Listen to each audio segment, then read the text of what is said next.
this is really kind of like part 3 of this series that we've been talking about for the last couple of months, because we started with, before Shavuot, we talked about the book of Jubilees, and we introduced the 3 main groups of Jews at the end of the Second Temple, the Pharisees, Sadducees, Essenes, and how they had a slightly different calendar and how they counted the day of Shavuot differently. And then last time we went into depth into each of these groups, who the Pharisees were, Prushim, Tzedukim, Isim, and what they believed and how that impacted Judaism. And throughout this whole time, we've mostly ignored this other group that's there at the same time at the very end of the Second Temple era, which is these Christians, which they weren't known as Christians yet at the time. It was a group of Jews who believed that the Messiah had come. And so we need to understand why this, how this came about and why it spread pretty rapidly afterwards and how it evolved into a totally distinct religion. Because it started with a group of Jews. It was a Jewish religion, essentially, a Jewish sect. And just like we've said many times, that the Talmud Yerushalmi says there were 24 different sects of Jews at the point when God said, okay, I've had enough. And they were all kind of fighting with each other before the temple was destroyed. So one of these 24 was for sure these Christian Jews at the time, that they would have been Jewish yet. They weren't Christians yet. So how did this evolve into a totally different religion? That's what we need to discuss today. Where did it come from? Why? And it's important to say that this is meant to be done respectfully and not meant to offend anybody. I know there's going to be people listening afterwards, Christians listening to it on the internet, and then the idea is it's not, God forbid, not meant to be offensive. It's meant to be educational, to explain the Jewish position, why Jews, the majority of Jews, rejected Jesus and Christianity back then and continue to reject it today. And again, it's not meant to offend anybody, because there's plenty of very righteous, good Christians out there. And we could also discuss, and this is a question that I've had over the years multiple times, to discuss whether Christianity, is it a valid religion for a Gentile? So for a Jew, for sure it's forbidden. The question is should a non-Jew, is it a valid religion or faith for a non-Jew? What do you mean by valid? Meaning, is a Gentile allowed to be a Christian? Do we consider that idolatry? Or is it okay? Like, Jews don't expect everybody to be Jewish. We're not a missionary religion, right? We say we have our thing, and other people have other. We have like the Noahide laws and so on for the rest of the world. So do we prefer that a non-Jew be Christian, let's say, rather than being a pagan or some idolater or an atheist, right? Well, what would be better? All right. Do we mind? That's the question. Do we mind? And the other question is, what if? Like, who are we to decide what are... Right. I'm saying from our perspective, right? So, of course, faith is very personal and sensitive, and it's... To spread the Torah and godliness. So the question is, if that... So we have to explore. We have to see, because our rabbis have commented on this over the centuries, about, is Christianity valid as a faith? Not for Jews. For Jews, for sure, it's not allowed. And we'll see why. Okay? So the idea is that it's supposed to be educational and to uncover the truth. That's always the purpose here of this forum, is to get as close as possible to the absolute truth, that as close as we can, using authentic sources, ancient sources, going back in time kind of to the past and to see where these things got the origins of things. And that's what we're going to start again today, back to the Second Temple era. That's what we keep doing, right? That's the pattern. We always go back to the end of the Second Temple era because so much comes from there. So we have to transport back in time again 2,000 years ago. And to understand Christianity and its emergence, we have to understand the state of Judaism and the Jewish people, and Judea, the place at the time, what was going on over there. And we have Jews living under Roman dominion. They are under the Roman Empire, they are under Roman control, and under Roman oppression. And the Romans did not treat the Jews very well, right? And the Jews were oppressed and opposed Roman rule very passionately. Right, the Romans would do all kinds of things. They tried to get their statues in our temple, their idols, statues of the emperor. That was a constant issue that we see from our sources, from historical sources. The Jews would refuse. We cannot put a statue of the emperor, of Caesar, in our temple. There was even a very famous case of putting eagles. Could we even just put eagles in the temple? Like a Roman eagle at the entrance to the temple. Even that caused a big rebellion. So that was an issue. Taxation was an issue. The Romans would heavily tax the Jews. Not only would they tax them, the Romans knew that in Jewish law, every Jew is supposed to send a machatzita shekel, half a shekel, small donation, every year for the upkeep of the temple. And Jews from across the Roman Empire would send a machatzita shekel to the temple. We know even Jews in Alexandria, in Egypt, which at that time was one of the biggest Jewish cities in the world, had a massive Jewish population. And we know that even they would send to Jerusalem their yearly machatzita shekel donation for the temple. And the Romans knew that. So what we find is on several occasions, when the Romans felt like we're running out of money here, we know that there's lots of money in the Jerusalem temple, because all the Jews are sending money there. So we know that on several occasions they would raid the temple and steal the temple treasury.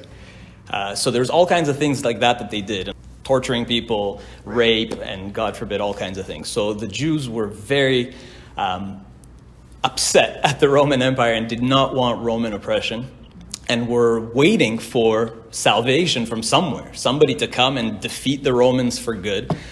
They wanted the return of the Davidic dynasty, a proper king, because at that time they had a king, but the king was essentially a Roman client king, with Herod, who we talked about last time, and the Idumeans. They were from Edom. Idumea is Edom. Herod was from Edom, who was this kind of convert to Judaism, not legitimate really. Not a sincere convert to Judaism, and essentially just a Roman client king. Has no legitimacy, is not a descendant of King David, is not even from the tribe of Yehuda. And so Jews were en masse, everybody was expecting the end of Roman oppression, somebody to come, a Mashiach to come, the return of the anointed king, the true Melech HaMashiach, the anointed king. So everybody was waiting for it. And part of that also was a prophecy in the book of Daniel. We know the book of Daniel was very popular at that time, at the end of the Second Temple era. And Daniel has, if you remember, this very famous vision in chapter 7 where he sees 4 beasts. And these 4 beasts, basically everybody agrees on the interpretation. If you look at our commentators, everybody agrees that the 4 beasts represent the 4 major empires, the Babylonian and then the Persian and then the Greek. And the final beast, who was the most terrifying, is the Roman Empire. The most powerful beast, the most terrifying beast was the Roman. And then Daniel says that the Mashiach, essentially, it seems like, he doesn't say Mashiach, but Daniel seems to be speaking about salvation coming and during this time of the Roman Empire and defeating the Roman Empire, and finally, and this is where actually the whole idea of Mashiach coming on a cloud is from there, that this person comes on a cloud, or person, or perhaps angel. There were different interpretations at the time. So that prophecy of Daniel was very well known, and people were expecting a person to come, the rightful Davidic king to come and save them from Roman oppression. And so, not surprisingly, we find many messianic pretenders at that time. Many people claiming to be Mashiach. Josephus mentions at least 6. And at least another few who he doesn't say were Mashiach, but claimed the kingship. So he mentions many, at least 6, 7, 8, 9 different people who claim to be the Messiah. But did these people have, because they said that Jesus had some powers, right, so let's see. Yes, yeah. There were a lot of them were miracle workers and had other things going for them and had huge followings. Tens of thousands of people, maybe more. So we talked about some of them before. We talked about the Essenes, who believed in who they called the Moreh Tzedek, their teacher of righteousness, who would come and save them, right? They had it, the founder of the Essenes, they referred to him as the Moreh Tzedek, the teacher of righteousness, and they were waiting for him to return. So they were waiting for the second coming of the Moreh Tzedek. And there's a theory among scholars that Jesus was trying to be that person. He was trying to be the second coming of the Moreh Tzedek, which is ironic because Christians today are waiting for the second coming of Jesus. But according to this theory, Jesus was the second coming of the Moreh Tzedek already. There's a book about it, actually, by Michael Weiss. It's called The First Messiah, investigating the Savior before Christ. So it's an interesting theory. That's one theory.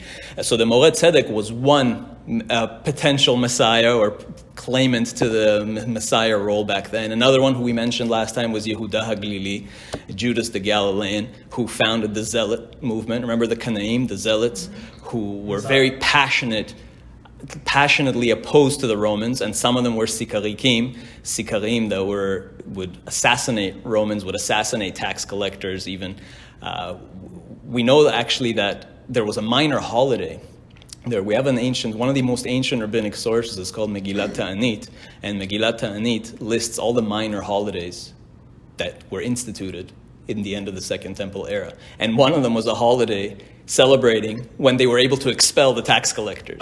So it was such a big issue. And we'll see how also in with Jesus, one of the famous episodes in the New Testament is when he is asked whether taxes should be paid to Rome or not. And we'll get to that as well. So the Zealots were very opposed to taxation.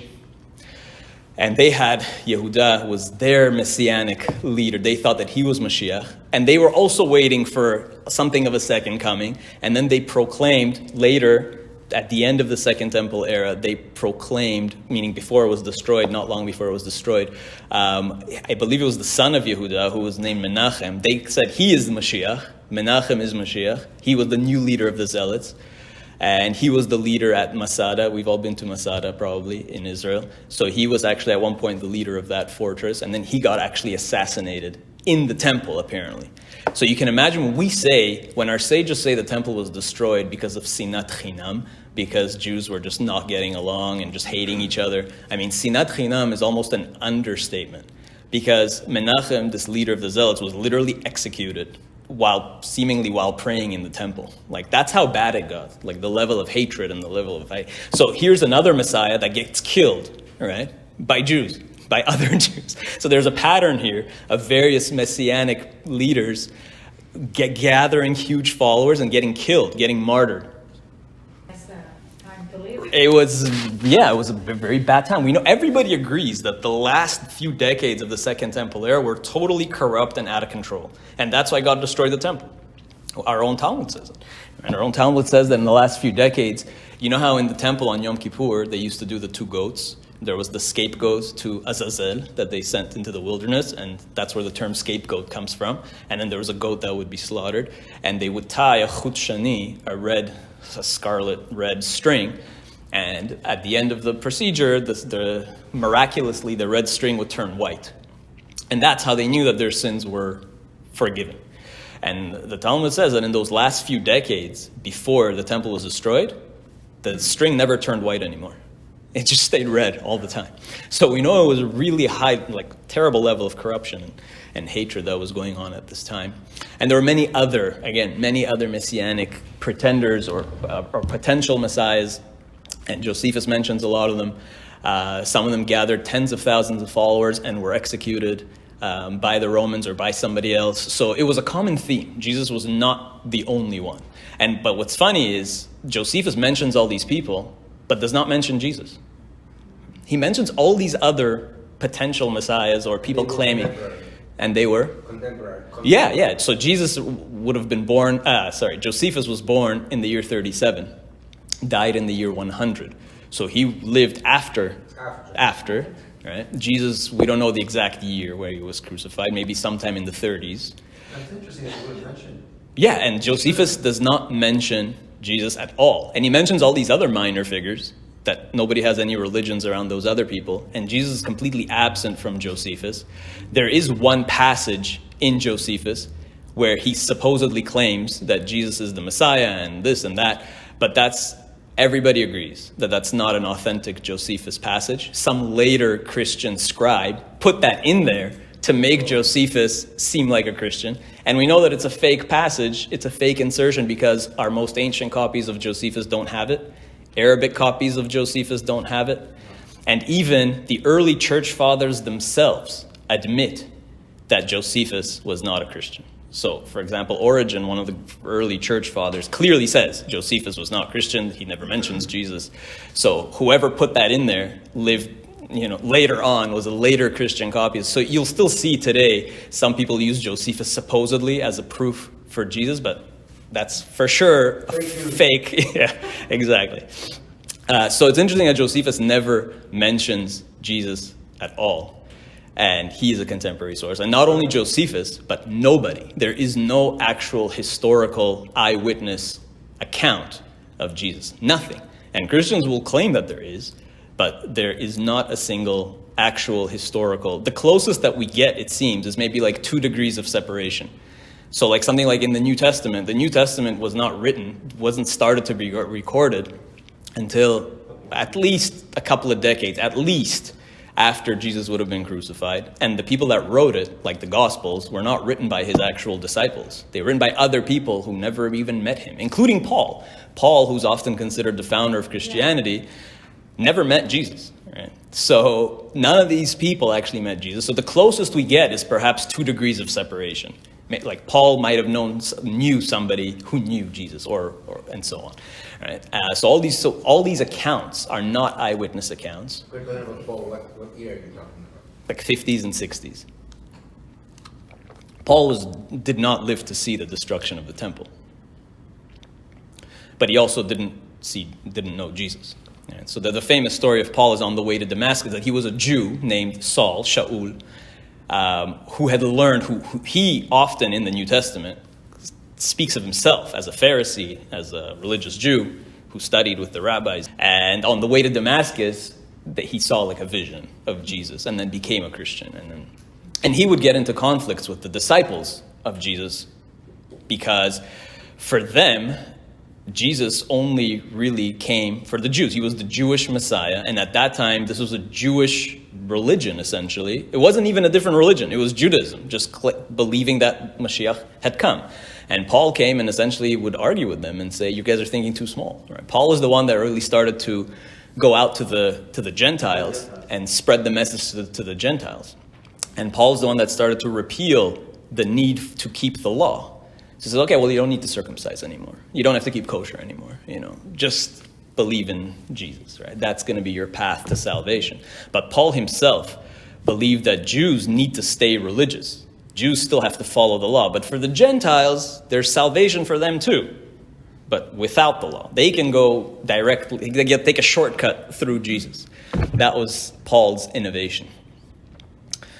I had here in my notes, since we were talking about Josephus, really interesting, that we know that Jesus was executed by Pontius Pilate, the Roman governor at the time, and Josephus does mention him. So one of the messiahs that Josephus speaks about was actually a Samaritan, a Shomroni. There was also a Samaritan community at that time, another group that was living there. And they had a Messiah too. And Josephus actually speaks about the Samaritan Messiah who was killed by Pontius Pilate. So that's very interesting. So we don't have any actual historical evidence for Jesus. We don't have any eyewitness accounts. We have a New Testament, but that was written much later by people who didn't directly know him. Yeshua ben Perachia was apparently his rabbi. We're going to avoid talking about that because historically, Yeshua ben Perachia lived much earlier. Really? They were before Hillel and Shammai, right? And Hillel died in the year 10. Mm-hmm. And there is a connection there because a lot of people think that Jesus would have been from the school of Hillel because there's something that links them really closely, which is the Golden Rule. You ask anybody today who came up with the Golden Rule outside of the Jewish world, and they'll say Jesus. But the Golden Rule comes from the Torah, and the first person to really push that heavily was Hillel, right? We know that Hillel said that is, in the famous story, that the Golden Rule is the whole Torah. Don't do unto others what you don't want done to yourself, right? Treat others the way you want to be treated. Don't do unto others what you don't want done to you. And remember that story where he told the convert, the person who wanted to convert to Judaism, he said, teach me the whole Torah quickly, just give me the summary while standing on one foot.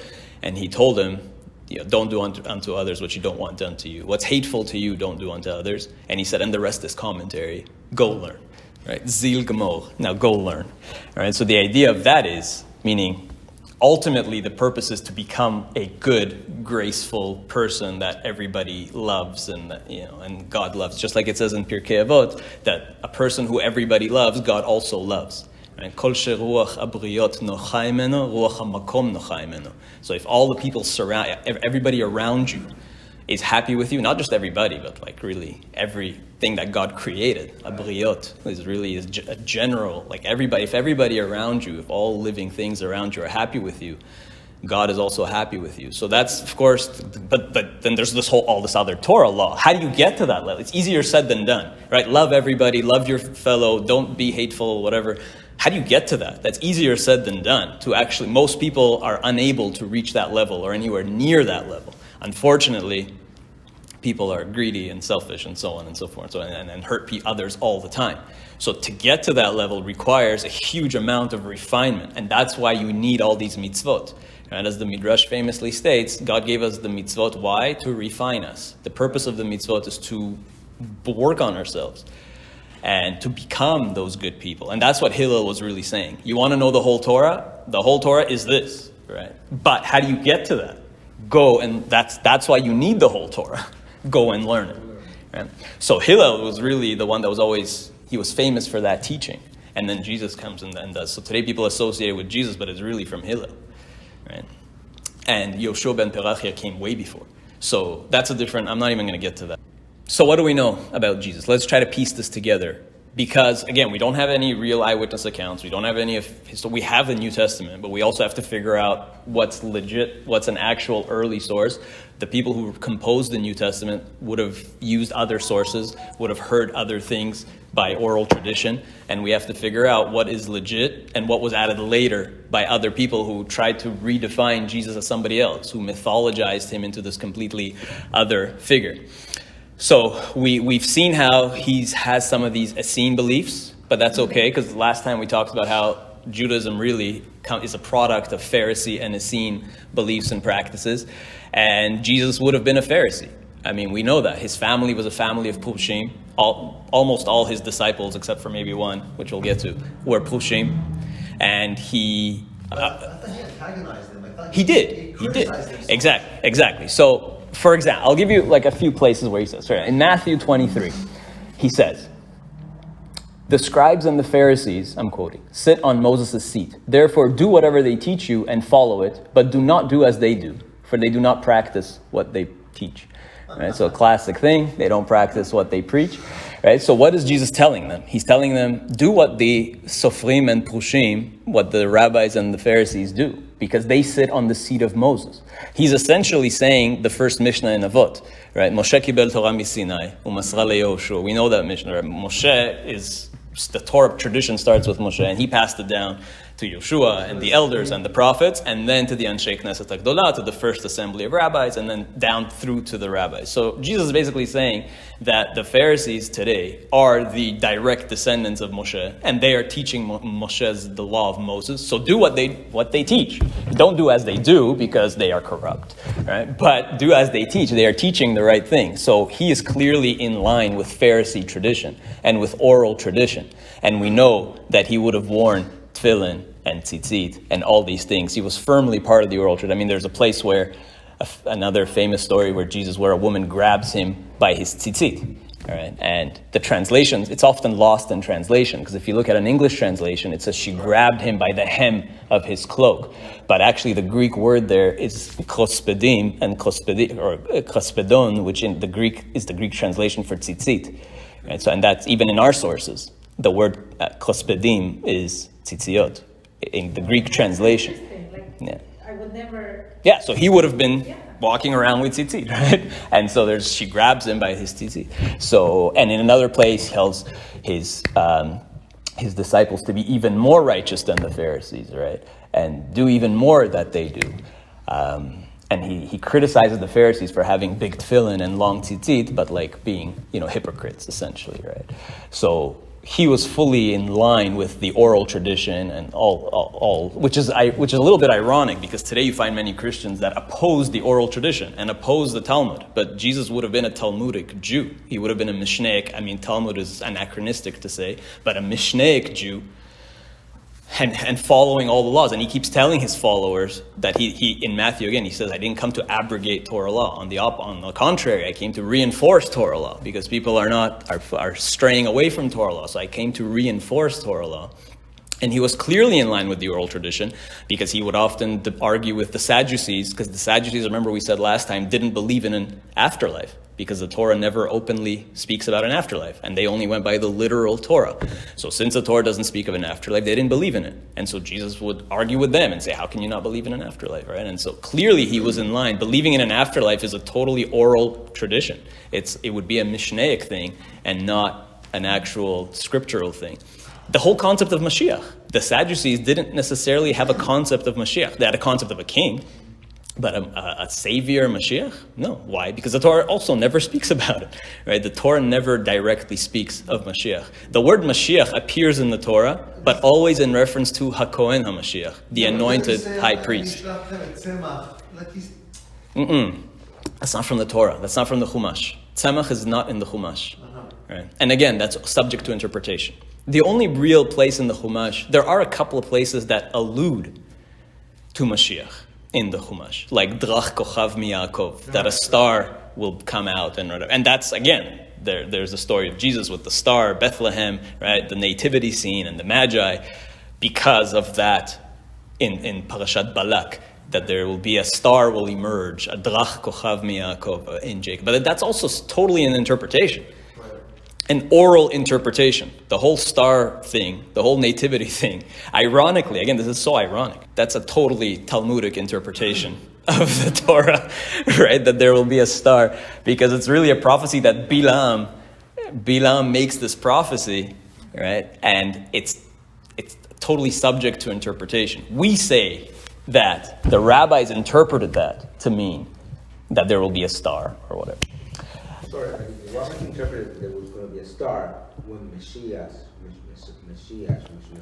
A star will appear that will herald the coming of the Messiah, right? And the Zohar talks about that in detail. We argue, well, he's the Messiah.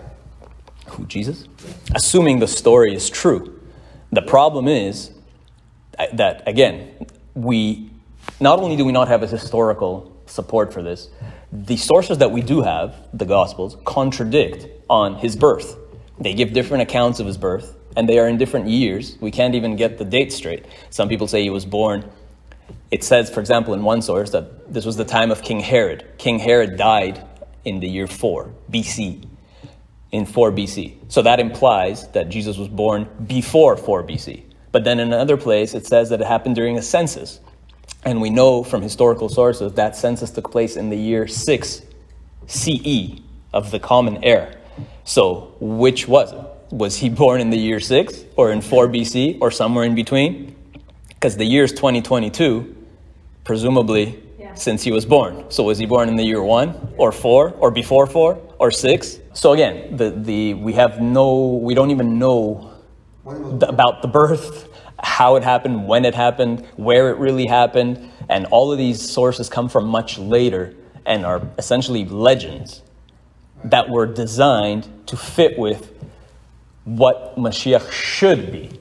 And that's what we find about this, the kind of, I want to say, the mythology of Jesus, is that the people who wrote about him later, in decades and centuries after, said, okay, well, we know what the Jews think Mashiach should be.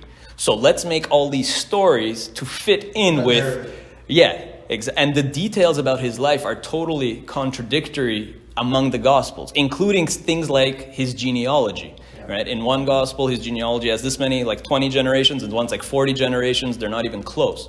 So again, do Christians have a way to explain it? Sure they do. After 2,000 years of thinking about it, you're always going to find ways to try to solve contradictions. But simply, pshat, there's so many contradictions. In one Gospel, he goes down to Egypt and spends his youth in Egypt, but others don't mention it. So was he in Egypt or not? Was it a virgin conception or not? Is he the Son of God or not? The Gospels don't agree on these details. And what's funny is that's only the 4 canonical Gospels, the 4 Gospels that were accepted into the New Testament. There were many others that were not accepted because they just contradicted so much that they weren't even close. I remember when I was in high school, close to 20 years ago, I remember there was big news that the Gospel of Judas was like finally whatever translated and published for the first, the Gospel of Judas, the infamous Judas. And I remember then in high school getting this book. I think it was like a National Geographic production. I remember reading it back then to see the Gospel of Judas and why it was never, of course, included in the canon, and how it argued something entirely different. That Judas was meant to kill Jesus, that he was his most loyal disciple, and that, which makes sense because Christianity as a religion does not exist if Jesus is not killed. So that's another irony and a paradox. On the one hand, Christians over in the past blame Jews for killing their God, whatever that means, but being Christ killers. But on the other hand, without his death, there is no Christianity. The whole salvation is through his death and resurrection.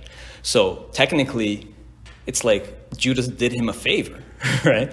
So he's condemned as this bad guy. But the Gospel of Judas argues that he actually wasn't a bad guy, that he was actually his most loyal disciple and did what was necessary, because otherwise there would be no religion here, right? There's a lot of flaws. 10,000 different versions of the New Testament as well.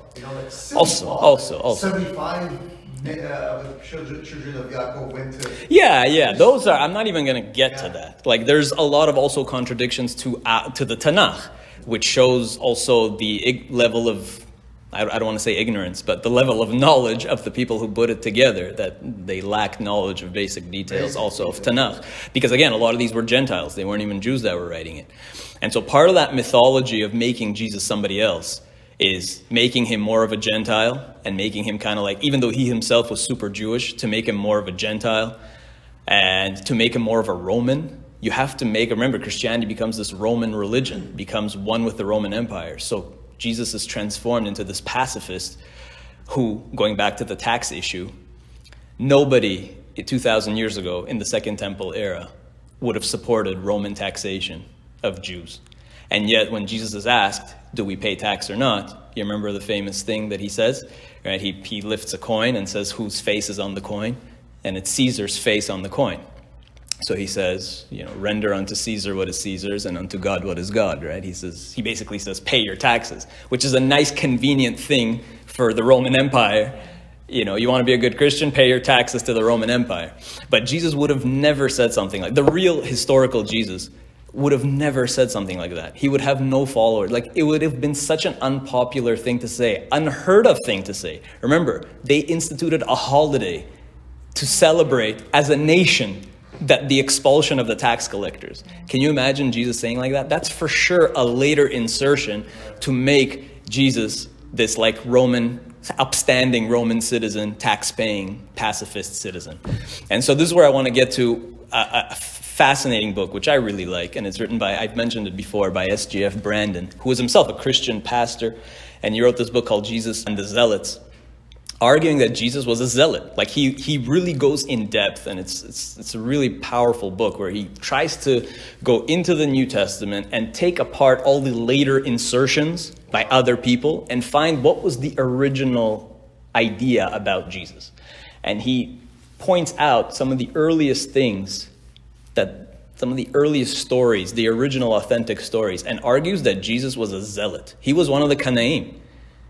Not only was he not from the house of Hillel, but he was from the house of Shammai, right? Because Shammai, we know, was very strict. The Kanaim came actually were associated with Shammai.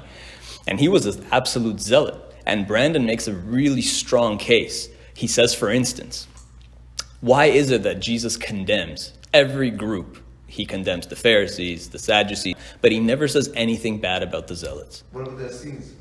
I don't think he mentions directly the Essenes, but they would have been they wouldn't have been around where he was. Right. They would have been out in their own little communes. Remember, they lived in they left Jerusalem, right? They left the temple. They wanted nothing to do with this. But he condemns the Pharisees, the Sadducees, and others, but he never says anything about the Zealots, which is strange, because Josephus constantly condemns the Zealots. He blames them for everything. These like terrorists, they were extremists. He blames them for everything. Jesus never does. And the Talmud too. The Talmud also, we saw how the Talmud doesn't speak positively about Pharisees or Sadducees or Zealots. Right? So they blamed all of them. Right? So, but it's strange that Jesus is blaming at kind of everybody, speaking negatively about everybody except the Zealots. And we know one of his disciples was called Simon the Zealot. So he literally had a zealot among his disciples. And Brandon points out many other stories. For example, there's a verse in Mark 7:27 where a Gentile woman, asks Jesus for some food. And he tells her, quote, "Let the children first be fed, for it is not right to take the children's bread and throw it to the dogs." How could he have said so? So Brandon makes the case. He's saying, look, this is somebody who is a zealot. Like, this is somebody who's, I don't want to say racist, but kind of racist here, right? He's comparing this Gentile woman, comparing her to a dog, essentially. Again, there's many ways to explain this away. Of course. Of course. A Christian will explain this in a way. Give it to the children first. Give it to the children, then to the dogs, right? So Brandon makes the case that this is like something that a zealot would say, right? The zealots were preached, remember what Shammai preached. They preached total separation from the non-Jews. Remember, Shammai passed 18 famous decrees, which were meant to separate Jews from non-Jews, not to drink wine with them, not to eat cheese. Gvinat akum, don't eat cheese produced by non-Jews. Chalav Israel, you should have not to have non-Jewish milk, not to have non-Jewish cheese, not to have non-Jewish bread. Yeah, it's a Shammai. Yain comes from him? No, Yain Nesech is different. So there's Yain Nesech, which is actually wine, idolatrous wine used in libations, which is from the Torah. It's a Torah prohibition, right? But there's plenty of wine, like today. Most wine today is not idolatrous. You walk into a store, you buy wine that's mass-produced in like California, by whoever, right? This is not... It's either kosher or not. Right, so why is it not kosher? Because it's not idolatrous wine. It's not used in idol-worshipping ceremonies or anything like that. It's like a mass-produced wine that's like government-regulated and made by people who are secular, probably. So, but it's still not kosher. Why? Because Shammai had decreed that yain shel nochrim, you can't even drink that kind of wine. Right? Because theoretically, it's just grapes, right? In theory. So there was these famous 18 decrees of Shammai, which included what we have today, Chalav Israel, Pat Israel, that like baking, that you should eat bread that's only baked by Jews, all these things, cheese that's made by Jews, and so on. And so Shammai, and they did that to separate as much as possible Jews from non-Jews. And it seems that Jesus is kind of saying the same thing here. And in other places he says, I came for the Jews, I didn't come for the non-Jews, I came for the Jews. So most of what I'm saying right now is from Brandon. Brandon's arguing, SGF Brandon in his book, Jesus and the Zealots, is arguing that Jesus was a zealot. And he gives many, many stories about this, right? Including what we've seen where he tells his disciples to be more strict with the law than the Pharisees, to be even more righteous than the Pharisees, to do what the Pharisees do, to follow Mosaic law. And in Matthew 10, he says, I didn't come to bring peace. I came to bring the sword. Again, this is not what somebody like a Hillel would say, right? Hillel was the opposite. Hillel was Rodef Shalom, who loves peace and pursues peace, who was really going back to Aaron, be like Aaron. Hillel is teaching to be like Aaron. Hillel's thing was to be all about peace, to make peace. And Jesus is saying, I didn't come to make peace. I came to bring the sword, right? This is something that a zealot would say. And that's really, Brandon's whole book is about this, like taking snippets from the New Testament and saying, how did this get in there? Like, this must have been the original Jesus, which we would expect from somebody claiming to be Mashiach 2,000 years ago in the temple. Remember, what do people want from Mashiach 2,000 years ago? Get rid of the Romans, defeat them, stop with the taxation, bring back the Davidic dynasty, bring back proper Torah law, clean up the temple, clean up the corruption. Right? Let's bring back proper, all of our Mishnaic law, essentially. So he says that I came for the Jews, not for the... Yes, so he's saying I didn't come to save... Okay, so also, it's in Matthew chapter 10. He comes and he says, and in chapter 15, so I have it right here in front of me. He refuses to help a Gentile woman, and he literally says, I'm quoting, I was sent only for the lost sheep of Israel. He says, I was sent for the Jews.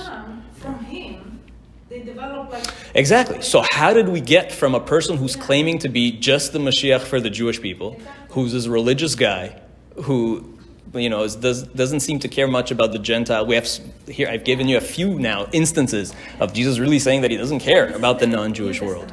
So how did it get there? So like at the end of Matthew, for example, only then at the end, when Jesus is resurrected, like in the very last sentences, when he's resurrected, he'll say, well, now go out to the Gentiles and spread the good news, right? That the Mashiach is here. So it's like a postscript almost. So somebody like Brandon would argue that that was a later addition. This is where somebody is decades later, if not longer, writing this in now to transform Jesus from this super religious zealot to somebody who's, really just not really doesn't care about the law, who's out to bring peace to the whole world, who's a pacifist, who wants to go out to the Gentiles, and that's not who he really was or would have been. So he, Kind of made it up. It seems like, you know what I mean? Like, yeah, he was transformed into somebody totally different, and we know a part of that was because of what Paul did. Right. Paul went out there and started preaching to the Gentiles. The original disciples of Jesus knew that Jesus came for the Jews and only the Jews. He was the Jewish Messiah, and they kept the law very strictly. And if you remember a long time ago, we talked about the story of Rabbi Eliezer and how he was accused of being a Christian. You remember this story? I don't want to spend time on it now. Maybe we'll come back to it at the end. But the only way that story is possible when Rabbi Eliezer was accused of being a Christian is because the Christians were indistinguishable from Jews. So that even the chief rabbi, Rabbi Eliezer, who's the teacher of Rabbi Akiva, if you remember the story, Rabbi Eliezer gets arrested for being a Christian, which was outlawed at the time. And he gets out of it, but he's then in distress because he's saying, why did this happen to me? Why did God put me through such a test? Why did God make me go through this where I had to go to court and prove that I'm Jewish and not a Christian? And Rabbi Akiva, who's his student, right? Rabbi Akiva says, don't get mad at me, but can I say something? Could it be that you listened to some Christian teaching and enjoyed it? Or you somehow, maybe by accident. And Rabbi Eliezer says, yes, you're right. I remember that once, I was in this Dvar Torah, apparently. He was listening to a shir, and it turned out, at the end of the shir, the guy was a Christian. But Rabbi Eliezer didn't know. It was like one of these things, where the guy gave a beautiful Dvar Torah, and at the end, turned out that he, said something about Jesus, and Rabbi Eliezer said, oh my, he was, How is that? That's only possible because Jews and Christians were indistinguishable in Israel at the time. They were fully observant, and you couldn't tell. And so that's why he got arrested for it, and that's the whole story. So at the time, the actual, in Israel, the disciples of Jesus and those first couple of generations were fully religious Jews, and they expected Jesus to return imminently and to finish the job. Because again, Jesus did not fulfill anything that Mashiach is actually supposed to fulfill, right? Like, the ending the exile of the Jews, ending oppression, reestablishing the Davidic dynasty, literally the Davidic dynasty, right? The actual throne in Jerusalem, the Jewish kingdom, a peaceful Jewish kingdom. So he didn't accomplish any of those things. And so that's why Christians had to come up with the idea of a second coming. Well, he'll come back, and then he'll do these things. Now, the original, what's called the Jerusalem church, believed that he would come back imminently. And when he didn't, and the temple was destroyed, the Jerusalem church was wiped out with it. And that's, Brandon also points that out too. Some Christians think that the original Jerusalem church survived and moved elsewhere. But Brandon makes it clear that destruction, that the original disciples, the original Christians, let's say, did not survive that because they were devastated. They said, okay, this is over. He must have been like all the other failed messiahs. And that was it. That was done. The Jerusalem church was done. And henceforth, Christianity only spreads essentially among Gentiles. Because to the Jews, it just made no sense. The Messiah clearly failed. The temple was destroyed. The exile has only gotten worse. The oppression has gotten worse. There's no Davidic dynasty to be seen. The Sanhedrin's in disarray. So what was the point, right? This is not the Messiah. It's done. He didn't accomplish anything that the Messiah is supposed to accomplish. But Paul went out there before that and had already started spreading to the Gentiles who didn't know anything about who Mashiach really is and what he's supposed to do. And the temple was irrelevant to them. And Israel was irrelevant to these people. Right? So why did the Gentile world, why did the Roman world accept Paul's message? Because they were hungry for a new meaningful religion. The Roman Empire at this time was pagan. They had absorbed hundreds of other gods of all the people that they conquered. Their religion had no meaning. They didn't have a proper spiritual, mystical nothing. So then Paul's coming and giving them this beautiful message, teaching them these beautiful things about a Sabbath, about God, about your soul, about salvation, about the afterlife. So they're hungry for this, right? About community, about churches. We know from historical sources that Jewish synagogues at the time were very popular and that Gentiles would go to our synagogues. Again, we know from historical sources that Gentiles would go into our synagogues. Romans would go into our synagogues because it was so cool to them. They didn't have anything like that. Right? We know how many Romans converted to Judaism, including Onkelos. Right? You open a Chumash, there's a translation, Targum Onkelos. Onkelos was a Roman convert, and to this day we use his translation of the Torah. And there was many Roman converts to Judaism. It was really appealing, but Judaism is really hard. You can't eat pork, which is the main meat in the Roman Empire. You have to circumcise, that's freaky. You have to do all these things, all these rules. Right? And you can't work on Shabbat. You know, for the Romans thought the Jews were lazy. What do you mean you can't work on Shabbat? Nobody had a weekend back then. People worked 7 days a week. And the Jews had to pay a tax. The fiscus judaicus, they had to pay a tax to allow them not to work on Shabbat. So, because everybody worked every day. So for the average Roman to take on Torah law would have been impossible and too hard. So Paul said, don't worry about that. You don't need to keep all those laws. The Jews do. But for the Gentiles, you can find salvation too, just through Jesus. Right? So Paul creates this essentially new religion for the Gentiles, which they love because they don't have anything like it. And it gives them all the pluses of Judaism, or many of the pluses of Judaism, like the community and the mysticism and the spirituality and the godliness, without having to keep all the laws. It's essentially a Judaism light. So it's Judaism for Gentiles. That's the puzzling part. So that kind of Christianity would have been acceptable. Whereas they believe in God, they just don't have to do the mitzvot, and they're spiritual, they're not Good. pagans, Exactly. they're not idol Exactly. worshippers. So that's what it says in the book of At Acts. some points, Yeah. at some point, I think they made this Trinity business, and then they made. So let's get to that. the Son of Let's get God. to that. So in the book of Acts, we actually see that the Christian leaders are deciding at the time, what do Gentile believers need to keep? And what we find in Acts, I think it's chapter 15, is essentially they agree on the Noahide laws. What we today preach as the Noahide laws for the non-Jewish world, that's what they did. So they said, don't eat the blood of animals, don't eat strangled animals, which is Ever Min Achai, one of the Noahide laws. Don't do anything like sexual immorality, right? And you're good. So actually that list given in Acts 15 is pretty much just the Noahide laws. They didn't mention stealing and murder because that would be superfluous to mention. Two of the 7 Noahide laws is not to steal and not to murder. But they didn't need to mention that because that's Roman law. That's universal. Like Roman law already, you're not allowed to steal and murder. But the other things are exactly in line with what we say, that you're not allowed to eat the animals, strangled animals, Ever Min Achai, right? No sexual immorality, all these things. So they're preaching just what we would preach today to the Gentile world, which is keep the Noahide laws. Right? You can love God, believe in God, and keep the Noahide laws, and you're good. And that's what Paul was spreading to the non-Jewish world. Now, how did this become this whole thing of the Son of God, and how did Jesus become God? Because Jesus would have never, himself would have never claimed such a thing, because that would have been absolute blasphemy. But Right? it says that he does.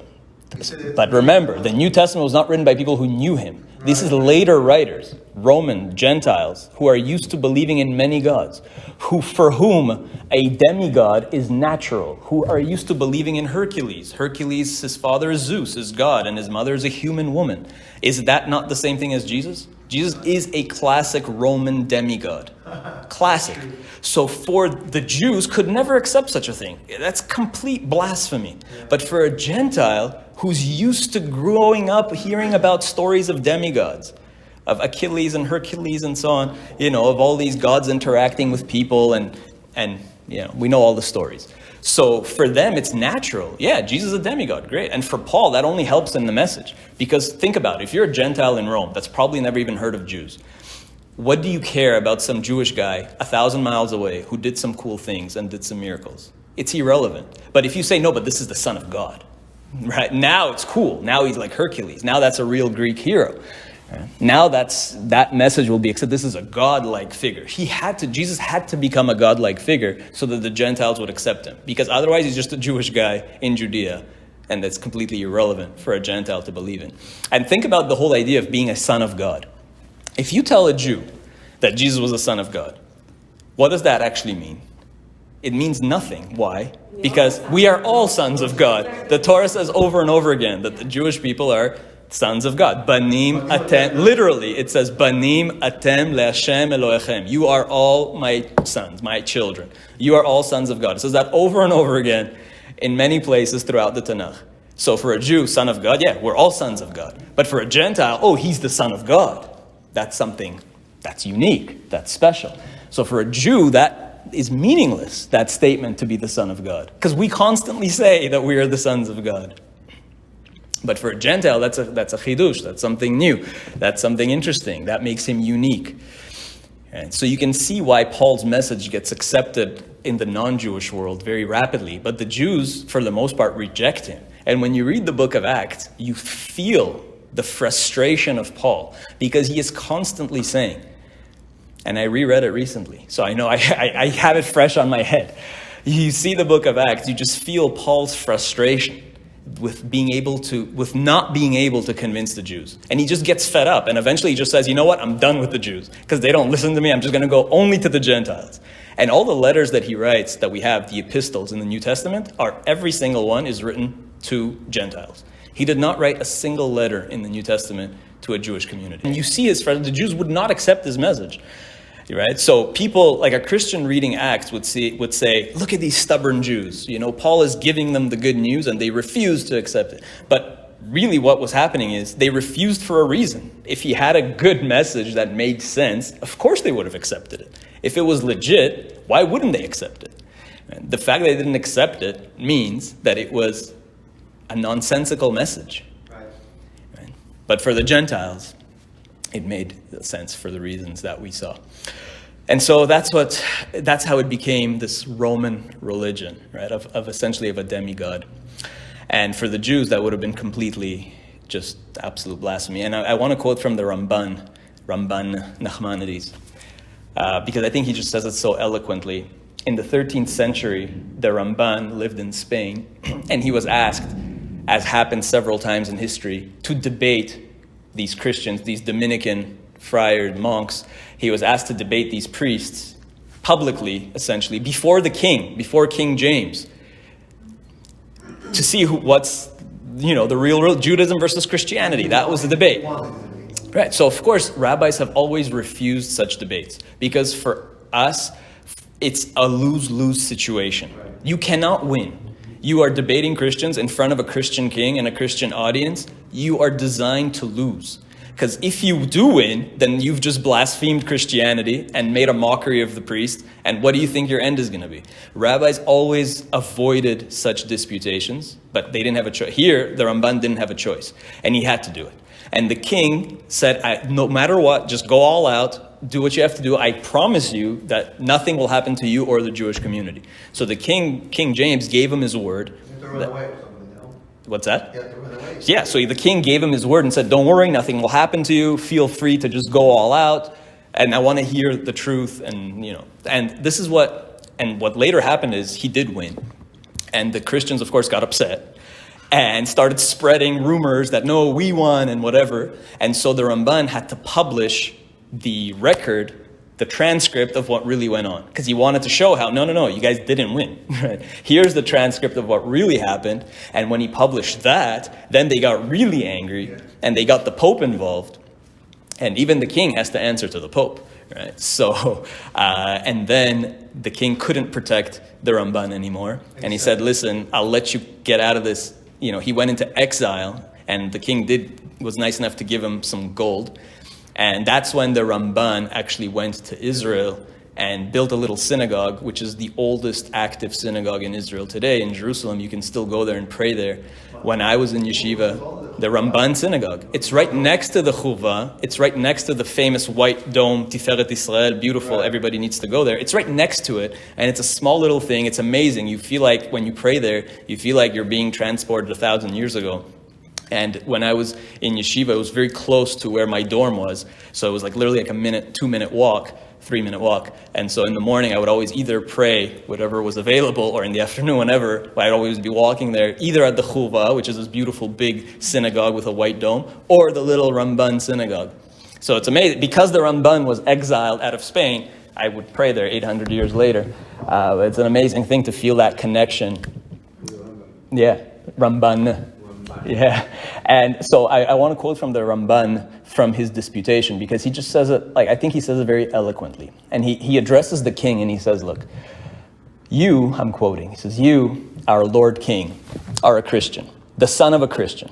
And you have listened all your life to priests who have filled your brain and the marrow of your bones with this doctrine. And it has settled with you because of that accustomed habit. But the doctrine in which you believe, the foundation of your faith, cannot be accepted by reason. Nature affords no grounds for it, nor have the prophets ever expressed it. Nor can even the miraculous stretch as far as this, that the creator of heaven and earth resorted to the womb of a certain Jewess, and grew there for 9 months, and was born as an infant, and afterwards grew up and was betrayed into the hands of his enemies, who sentenced him to death, and executed him, and that afterwards, as you say, he came to life and returned to his original place. The mind of a Jew or any other person cannot tolerate this. So I think it was just said very eloquently, right? And it's just completely, and of course you can say, well, that's faith, right? That's our faith. It's completely illogical, but that's where the blind faith comes in. But we don't have such a concept in Judaism, right? We don't have such an idea of blind faith. And again, as the Ramban said, the prophets never said anything of this sort. And for us who are so strictly monotheistic, and that God is entirely one and infinite and transcendent, to argue that God came into the body of a human woman in the womb and into a human person is just absurd. And that was the Ramban's conclusion. Okay, so what we can summarize all of this. In short, why didn't Jews accept Jesus? It's really very simple. Mashiach is supposed to do certain things. We know that a person is Mashiach when he has accomplished the roles of Mashiach. There have been many pretenders and potential messiahs maybe throughout history. We've talked about Bar Kokhba. Bar Kokhba was a potential messiah. He lived about 100 years after Jesus. And Rabbi Akiva at the time declared him to be the presumptive messiah, the potential messiah, but he failed. And he got really close, by the way. Bar Kokhba was able to expel the Romans from... Right. He was able to expel the Romans. He was able to start rebuilding the temple. He actually cleared the Temple Mount and started rebuilding the temple. So he was on the way, but he failed. And once he failed, we said, okay, it turns out he's a failed messiah. Maybe he was the potential.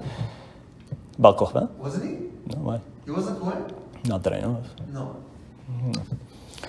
So there have been many others, but the only way we know that somebody is the Messiah is if they accomplish what the Tanakh prophesies, I don't know, what the Tanakh says Mashiach is supposed to do. He is supposed to end the oppression of the Jewish people, end the exile, bring all the Jews back to Israel so that the Jews can dwell there securely with the return of the Davidic dynasty. And that's once that's established, also the Midrash says to us reestablish the Sanhedrin and so on, and a proper godly, holy kingdom. And then also bring peace to the rest of the world and be a model for the rest of the world later on. But anybody who does not accomplish this is not Mashiach. That's it. That's the end of it. So Jesus came 2,000 years ago, and 2,000 years later, the world is really not so much better. Morally, we've probably hit an even lower point when we see what's going on the streets and all the things that are being paraded and put in front of us. Just absolutely a complete degeneration of society and morality. So how can you say Mashiach came? Mashiach is supposed to destroy all of this, right? And bring back sanity and holiness and godliness and righteousness and purity. So when that happens, we will know Mashiach has come. And until then, Mashiach has clearly not come. And I like Martin Buber. I think it's a good conclusion. Martin Buber basically said, the Christian sees the Jew as stubborn for not accepting the Redeemer. And the Jew sees the Christian as naive for believing in a Redeemer when the world is so obviously unredeemed. I think that summarizes it really well. And I mean, we can really end there. I have a number of other points that we can discuss. We did want to talk about the question of whether Christianity is a valid faith for a Gentile. And A related question is, so if if Jesus was not the Messiah and Christianity is not really found at its foundation true, what was the point of it? Why did God allow this to happen? Because none of these other false messiahs, nothing came out of them, right? And Christianity became, at some point, the largest religion in the world.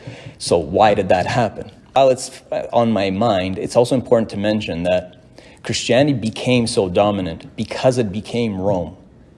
Because the Roman Empire adopted Christianity. Constantine, the emperor, became a Christian because it was politically fitting for him to do so. He was in the middle of trying to assert his authority. He was at a very important battle, and becoming a Christian or claiming to be a Christian helped him win that battle.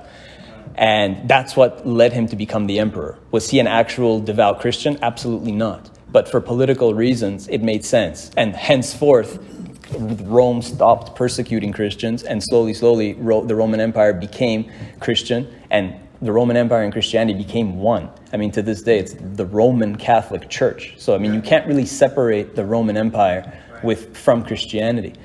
And we have to remember that it was a political thing and not so much a religious thing. At the time, actually, there were two other competing religions that were very popular in the Roman Empire. One was Manichaeism.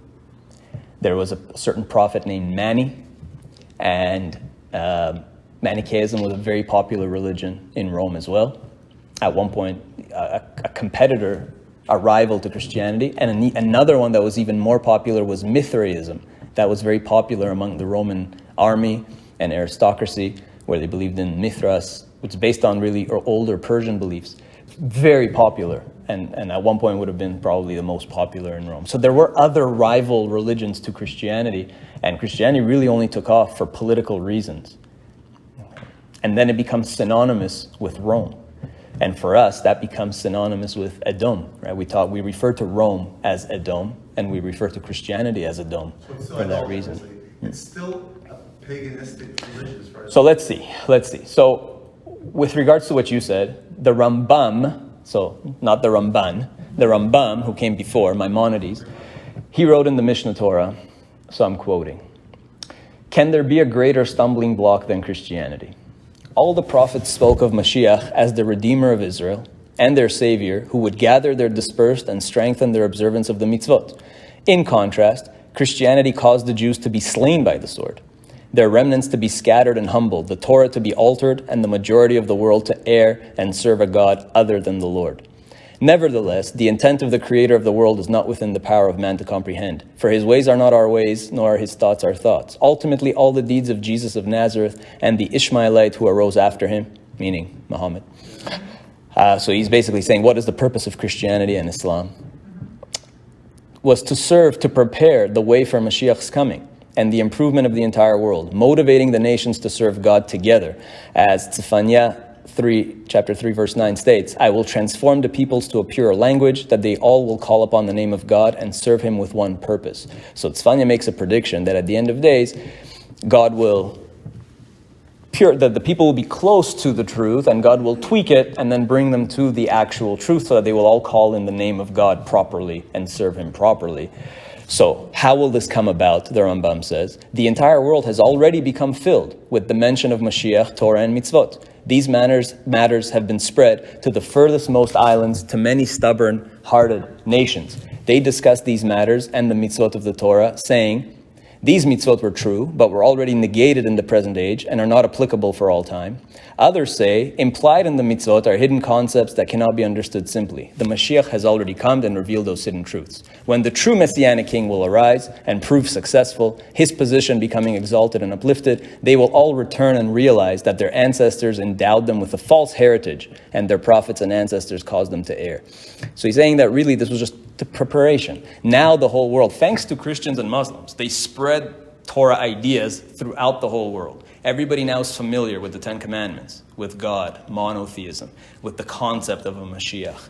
So that when Mashiach does come, it'll not be some strange foreign thing. They all know the foundations already. So it'll be a very nice, easy tweak. As Tzefaniah says, I will just have to tweak and get them to actually understand the proper way to serve God. And so they're very close already. So the purpose of this is to prepare the world for Mashiach. And that's what our sages say, that there's 3 eras in history, and the final 2,000 years is for the whole world to get ready for the time of Mashiach. Right? The first 2,000 years of history was the time of chaos. The second 2,000 years was the time of Torah and prophecy.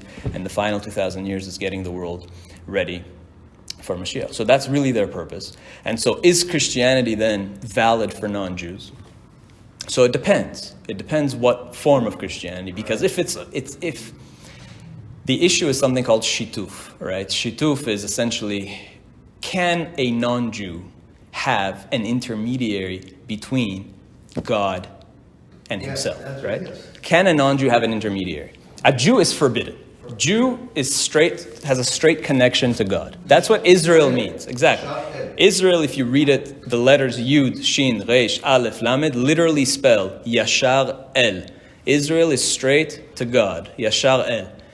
So we are forbidden from praying to anything other than God. And in our prayers, we only ever address God, the one God, and that's it. Right? Always. We never, God forbid, pray to any angels or people or whoever. God, that's completely forbidden. There are no intermediaries. We only go straight to Hashem. But what about a non-Jew?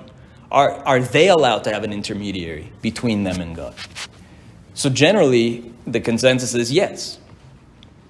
They are allowed to have some intermediary. So if Jesus serves as an intermediary to God, but they recognize that there is only truly one God, ultimately, then that would be perhaps okay for a non-Jew, right? Not for a Jew, for a Gentile.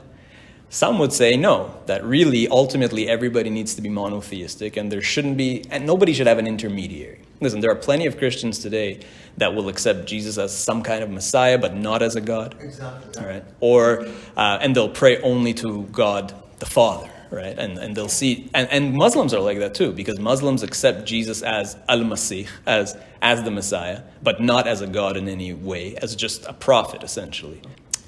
Could Christianity be valid for non-Jews? Depending on how it's done, yes, it could be. And Rav Yaakov Emden actually said something really interesting. So Rav Yaakov Emden lived in the 1700s, and he wrote in his commentary to Pirkei Avot, if you remember in Pirkei Avot, there's a verse that says, Kol knesiyah she'i l'shem shamayim sofa leitkayem. You remember this? That any gathering of people that's for the sake of heaven will endure. It's a good thing. The word knesiyah today actually is a church, right? Is a church, yeah. It didn't mean church 2,000 years ago, right? Yeah. When the Mishnah said this, right? When the Mishnah said this 2,000 years ago, it just generally meant anytime people gather together for the sake of heaven, knesiyah l'shem shamayim, it's a good thing. And so in his commentary, Etzavot, Rav Yaakov Emden on this pasuk says, this refers to the knesiyah of Christians and Muslims. And so that's why their religion endures, because ultimately it is for the sake of heaven. They are trying to serve Hashem at the end of the day, right? And so Rav Yaakov Emden, the Yavets, believe that Christians are not shouldn't be considered idolaters. I'm not sure if he meant all Christians, or actually I know that he, if I'm not mistaken, he specifically spoke about, he lived in Germany. So he would have, not Germany, the country Germany didn't exist, but in what is today Germany. So I think he was referring to more to Protestant Christianity, I was going to because say they still pray to the Virgin Mary and right, exactly. So I know that the Yavits, Rav Yaakov Emden said that Christians today are not what they used to be back then, and the Christianity is more refined. And so I think he was referring to, I don't know this for sure, I don't think he used that terminology, but I think he was referring to Protestant Christianity, which is, again, comparing to Roman Catholic would be a lot less idolatrous, right, at its core. So there is a way for Christianity to be a valid faith, and Rav Yaakov Emden is of one of the people of the opinion that for a Gentile, again, I have to stress that, for a Gentile it would be a valid faith, but for a Jew, there's no doubt, obviously, that a Jew is not permitted to have any kind of shituf. A Jew prays directly to God. Number one. Number two, a Jew is 100% expected to keep all Torah law. And that's something that even Paul preached, right? Paul himself always insisted that Jews need to keep Jewish law. His message was to the Gentiles. And the actual, Jesus himself preached that Jews need to keep Jewish law and to be even stricter in the law than the Pharisees. And his disciples said that too. So there's no doubt, from either end, that a Jew has to be a Jew. And of course, Mashiach has not come. That's obvious for a Jew. For a Gentile, could Jesus serve as a Gentile prophet? The Talmud does say, maybe last two things, and I'm done. The Talmud does say that it refers to sometimes cryptically to Jesus as Bilam. Right? The Talmud will sometimes, because of censorship, in some place in the Talmud, it'll say Bilam, but it really means Jesus. And so you might have heard this, where it says Bilam was as great a prophet for the Gentiles as Moses was for the Jews. So some people say what that really means is the rabbis were actually talking about Jesus, that Jesus was a prophet for the Gentiles and Moses for the Jews. So that is one explanation of that statement. We do have a history with Christians persecuting Jews and having slaughtered millions and millions of Jews. That's Because they misinterpret the... Right, whatever reason. There is a tense history and a pretty tense relationship. We are studying. Jesus was very observant of Judaism, and his disciples tried to convey his teachings to the non-Jewish people. Right. Not even his disciples, other people. Like the disciples of the disciples, right? And so the religion spread to the non-Jewish world because the Jewish world wouldn't have it because it made no sense. But the non-Jewish world accepted it as a form of Judaism light. And over time, Jesus was mythologized into a God-like figure who was totally opposite of who he really was. He became an anti-law Roman pacifist, upstanding tax-paying citizen, when in reality he was the opposite. He was a Torah-observant, anti-Roman, revolutionary figure, right? So, and certainly not claiming to be a literal son of God or having to, he would have himself never dared to say that he was a God, right? And any statement like that in the New Testament must have been added later, right? So is he a mythical figure? Or did he exist? The Jesus that the majority of Christians believe in is a mythological figure, right? Was there a historical person? Yeshua? Why not? It could be. Why not? So there's a possibility. Yeah, because we know there were many other potential messianic figures. The fact that Josephus doesn't mention him is a problem. And the fact that there's no historical mention of him is a problem. And there are other ways in which Jesus was mythologized. I wrote about it before, about how much of the story of Jesus was modeled on Yehoshua, the biblical Yehoshua. I mean, even the name, Jesus was Yeshua, right? And he's modeled on the biblical Yehoshua. There are so many parallels between them. And you can see how the story was kind of modeled. A huge part of the story of Jesus was, again, later in the mythology, modeled on Joshua. Then he was mythologized on, right? Because the sun... Yeah, the whole idea of sun worship and December 25th being the winter solstice, and the sun starts to go higher up in the sky again, the days start getting longer, and there's so much. And Easter, and basically, if you look at Christian holidays, what is Easter? Easter is a pagan goddess, right? The name Easter is a pagan. Where is this whole thing with bunnies and eggs? This is a fertility, a pagan... Exactly. The Christmas tree is a pagan tree-worshipping ritual. Easter eggs are a pagan fertility ritual. Easter itself, the name Easter, is similar to Astarte, right? We have that name Ishtar in the Tanakh. It's an absolute pagan. Again, when Christianity developed, these Roman holidays, these Roman pagan festivals became Christian festivals, right? And so that's part of that process of how Christianity became Rome. The last thing I'll say is, and this is a good place to finish, and I'm done, that's it. So because we started with, I said there's a lot to talk about. Because we started with Daniel's prophecy, I think we need to address that. Because the book of Daniel, we did say that the book of Daniel implies that seemingly that the Savior would come to defeat the Roman Empire. So how do we deal with that? Because although we don't consider Daniel a book of prophecy, Daniel is not in the Nevi'im. Daniel is in the Ketuvim. It's a holy work, but it's not considered a work of prophecy for many reasons, including the fact that we know it was written later. It was written in the Second Temple era. It was not actually written by Daniel, and our sages knew that. And it was a later recording, first of all. Second of all, it's in Aramaic. Most of the book of Daniel is in Aramaic. And as a rule, prophecy is never given in Aramaic. Remember, the angels speak Hebrew. The language of the heavens is Lashon HaKodesh, the holy tongue, the language of creation, the language of the word of God, which is Hebrew, and angels communicate in Hebrew. All prophecy is only in Hebrew. And so the fact that Daniel is in Aramaic is already a massive problem, because angels don't give prophecy in Aramaic. And so we don't consider it a book of prophecy. It's not in our Nevi'im, it's in Ketuvim, and it was a later addition. So first, that's one thing, that it's not a prophetic work. But still, we do accept a lot of that as prophetic, generally speaking. So how is it that this Roman Empire idea, and we've talked about this before, about Rome still existing, that Rome never disappeared, right? The third Rome still exists, whoever that might be, and the Roman Catholic Church still exists. And so the Roman, whatever Edom meant, the Roman world is still very much here. And when Daniel spoke of the final beast, who was the most terrifying and had 10 horns, and the horns are interpreted to be 10 great kingdoms that would follow, and this would be a very long time. So the Roman Empire is still around. And so Daniel's prophecy is still valid. And Mashiach, when he does come, still has to defeat Rome, still has to defeat Edom, and that entity which we discussed in the past, the third Rome, or the whatever incarnation of Rome exists today. And ultimately the spirit of evil and immorality, which obviously still reigns today, unfortunately. Yeah, well, everywhere in the world, unfortunately. So the task of Mashiach, of course, the number one task is to defeat evil once and for all. And then all these other things that we know Mashiach needs to do, which is to rebuild the temple and end the exile and bring peace, and nations will beat their swords into plowshares and all these things.